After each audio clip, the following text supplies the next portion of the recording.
I don't always have notes in my hand, but I'm a little nervous this morning. So I'm just going to have these, gives me a sense of confidence, having these with you. But I wrestled a little bit with what to share with you this morning. And so I'll tell you what I decided. I decided to tell you that Dan and I are a blended family. We each have 3 adult children. Dan's children are in Nigeria, son, daughter-in-law, and 3 children under the age of 2, twins, that's a set of twins. Work for Dan's son works for the State Department. His other children are in Chicago, a daughter who's married and has 2 children, and a single son. My children are 2 of them in Grand Rapids. My son is married and has 2 children. Just moved back from Chicago to Grand Rapids a month ago. And my daughter lives with us, a single daughter. And then I have a daughter who's married to a boy who's in the Army, and they are stationed in South Carolina right now. He's scheduled to be deployed to Kuwait in October or November with the Army. We're never quite sure when it's going to happen. You know it. Yeah. So that's our family. And what else to tell you about our life? Dan picked up the New York Times Sunday paper this morning for us already. It's one of our little vices, especially the crossword puzzle. And we have recently become fans of Orange is the New Black. I don't know if I should admit that in church or not. And the rest of it you'll find out about us. I believe that interim times in churches are often seen as times when churches are in holding patterns. We're between pastors. We're waiting for the new pastor. We're just going to sit tight until the new pastor comes. I don't believe that. I think that just like every change in our lives, every transition in our lives is an opportunity for something new to happen, so with congregations. And so I'll be exploring with the leadership at the first council meeting that I attend, and I'm eager to hear from you. Where are you on this journey? What do you imagine happening between your former pastor, Rob's time here, and your new pastor, who you don't know yet, but believe me, is getting ready to come to you? What will happen during this time? It's an excellent adventure, and I'm eager to be on this journey with you.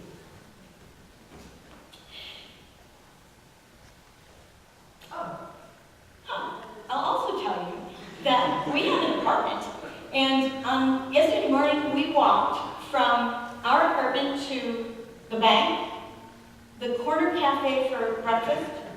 We found a mailbox. We came to the church because I'd forgotten something that I left here on Friday. 5 things. Library. And we went to the library. And we went to the library. Yeah. So that gives you a little sense of who we are. We also attended the Amish Acres Arts and Crafts Festival yesterday, which is amazing, right? Yeah. I purchased a beeswax candle. It's in my office. I can't wait to burn it. Enough of me.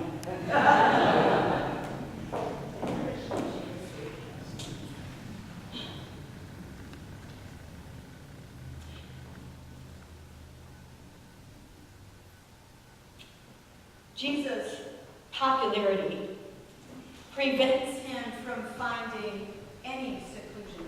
I feel like this is on and off. Is it something I'm doing, Manly? Or can you hear me okay? Yeah? Yeah. Well, do we, any sense of why that's, I guess I'll just, Jesus' popularity prevents him from finding any seclusion.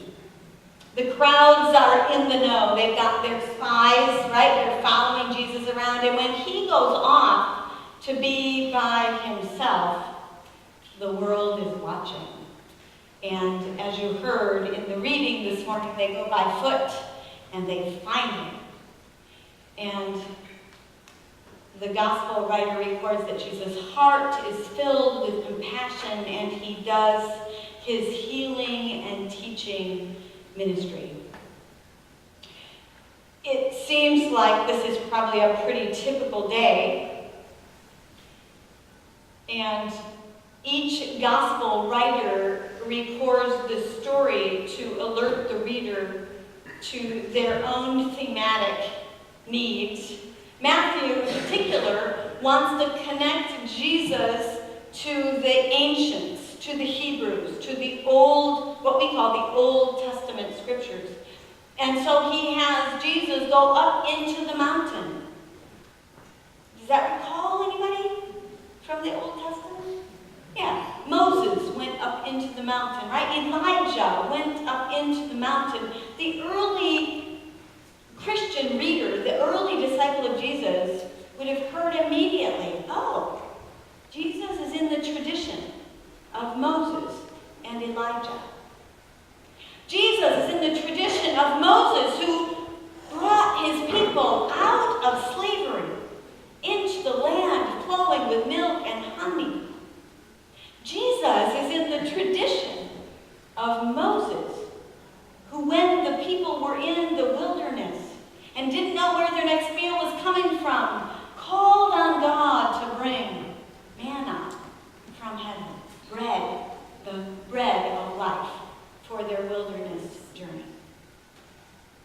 Jesus is in the tradition of Elijah, the prophet who called all those in power, called them out when they did not protect the most vulnerable, the most needy, the least, last, and lost, as Jesus would call them. That's Matthew's agenda. Luke and Mark emphasize the compassion that Jesus has for the least, last, and lost, for the hurting of the world. John's interest is a little different. John is interested, in a similar way to what Matthew does, is interested in the disciples' work here.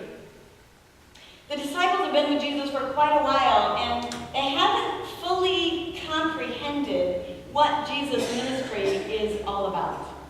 You know, they're occupied by the Romans at this point in time, and all they want, really, is to be out from under this oppressive regime.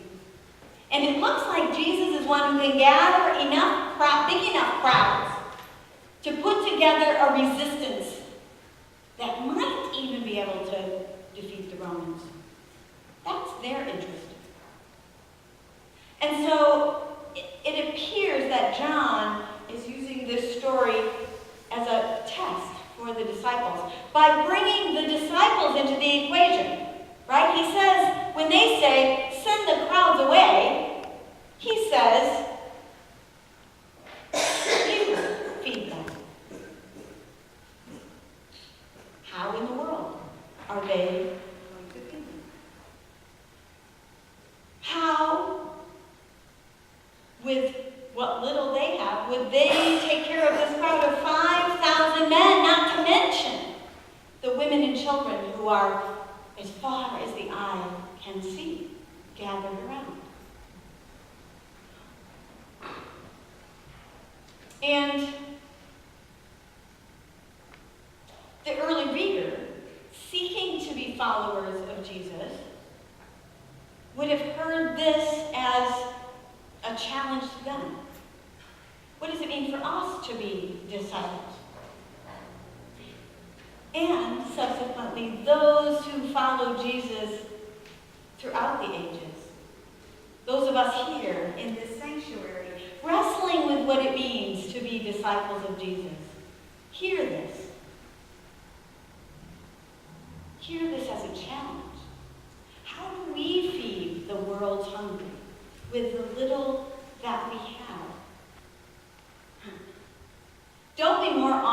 feel like that crowd? Worried about the issues of the day? How am I going to feed my own kids? How am I going to take care of my own health issues? What about my work situation? What about my extended family? What about this community that's so economically depressed after everybody says the recovery's happened? What about the politicians who seem so, I can't think of a nice word, resistant to any kind of help? All they seem to want to do is fight. What about the military-industrial complex and the agricultural-industrial complex and the prison-industrial complex and the bottom line of the corporations? Don't we more often feel like that crowd that's coming to Jesus to be fed and nurtured? To have our problems addressed and taken care of? How in the world are we to help the world's hungry, the world's needs? Well, it's a miracle, right? It's a miracle. And, we think today, Jesus just come back and do a miracle on that order. But the miracle, when you stop to think about it, is pretty easy to explain, right? There's a boy, and he's got 5 loaves and 2 fish. And he brings it to Jesus, and there's Jesus standing with the disciples, and Jesus says, look, we got lunch right here.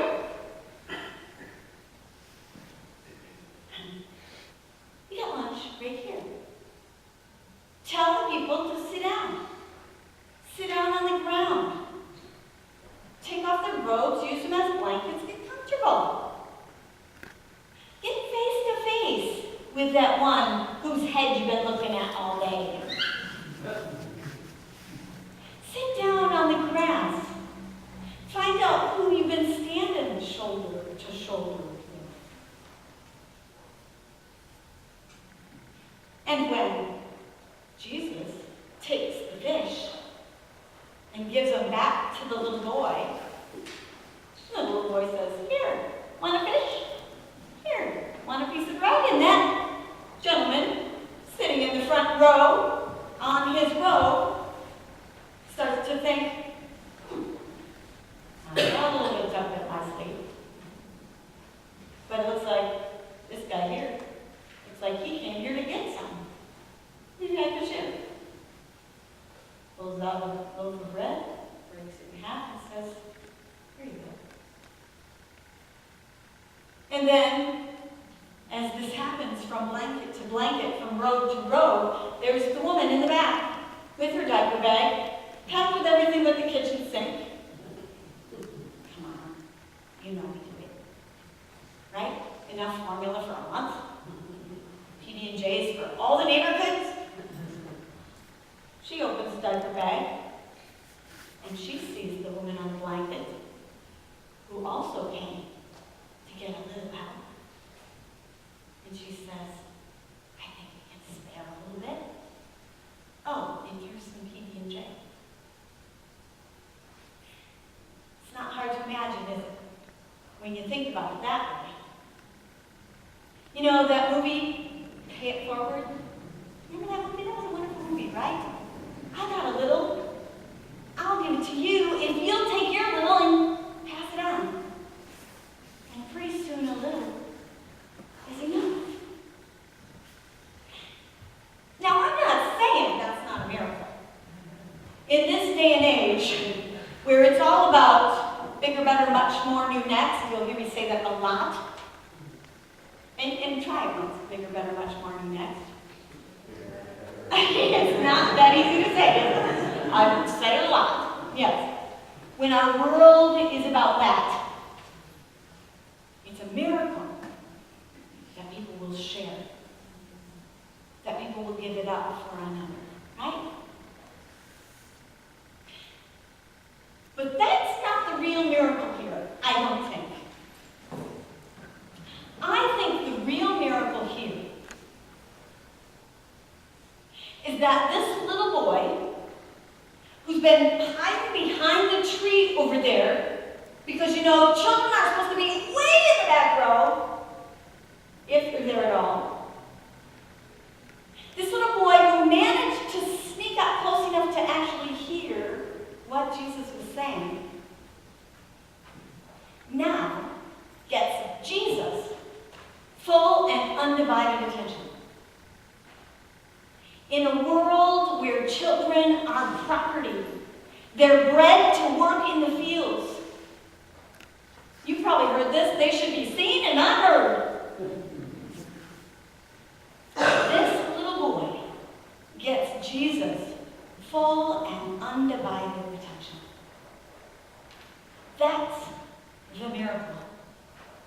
Imagine this little boy, a lunch packed by his mom, because she knows his propensity to go off for the day and not come home until sundown. Maybe. This little boy, homeless perhaps, heard about Jesus' ability to do miracles and thought maybe he'd get some. A new home, a new family, a new place to stay. Maybe. This little boy who heard about Jesus and took his last little edibles and said, I'm going to go find out what that's all about, because he loved an excellent adventure. And all of a sudden, here he is, the center of attention, like he's never been before. That's the miracle. The miracle is when God uses small churches who stay in the city when everyone else leaves, who open their buildings up to those who are extending grace, bread, the hand of God, help for the needy. Small churches who take what little they have and give it. And it becomes enough. You might know what I'm talking about.